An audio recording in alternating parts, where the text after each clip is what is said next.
Hello. Well, there may be many who are experiencing mental health challenges for the first time during the lockdown.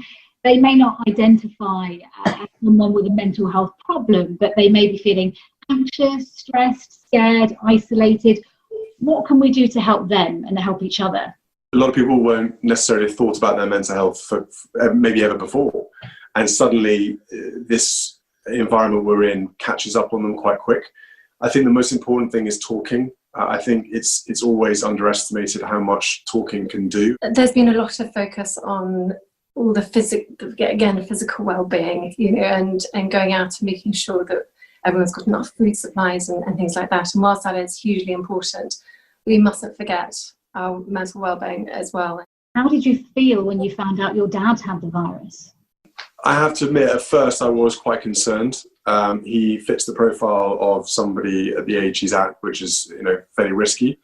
And so I was a little bit worried. But my father has had many chest infections, colds and things like that over the years. And so I thought to myself, if anybody's going to be able to beat this, it's going to be him. And actually he was very lucky. He had mild symptoms. I think the hardest thing he found was having to stop and not being able to go and get a bit of fresh air and go for a walk. He's a mad walker, loves his walking. So I think he found it quite difficult, especially also I think with his mental health, being sort of stuck inside and not being able to go for walks.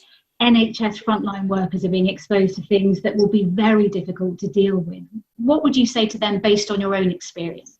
The experiences the frontline workers are going through now is like nothing that anyone has ever seen. I would believe a lot of them are getting on with the job and making us all very proud by how their stoicism and their determination to beat this.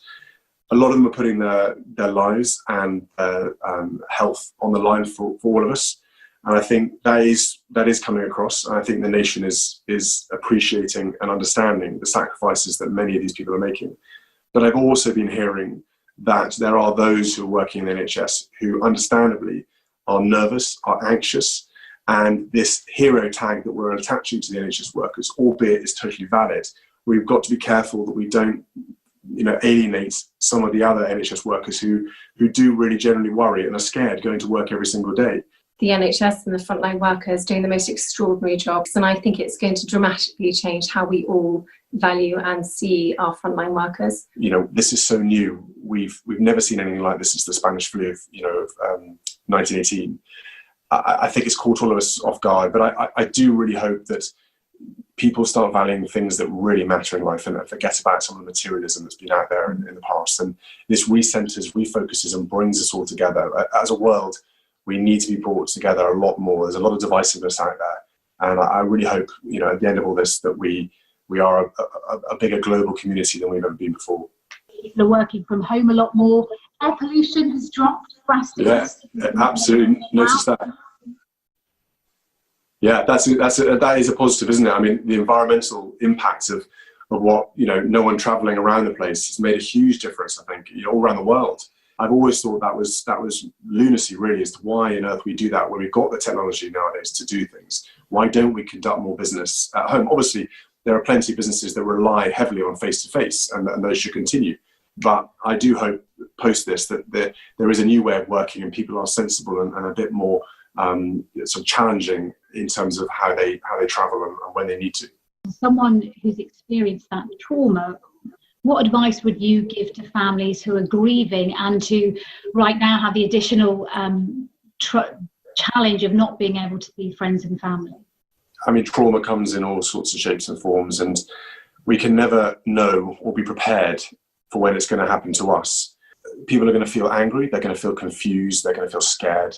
That is all normal feelings, and that is unfortunately all part of the grieving process. And obviously I think very carefully about my grandparents who are, at the age they're at, and we're doing everything we can to make sure that they're, isolated away and protected from this. But it does worry me, what's going to happen to a lot of the vulnerable people and the high-risk people who are going to potentially have to isolate away for quite some time. And the impact that's going to have on them and on families up and down the country having to deal with that.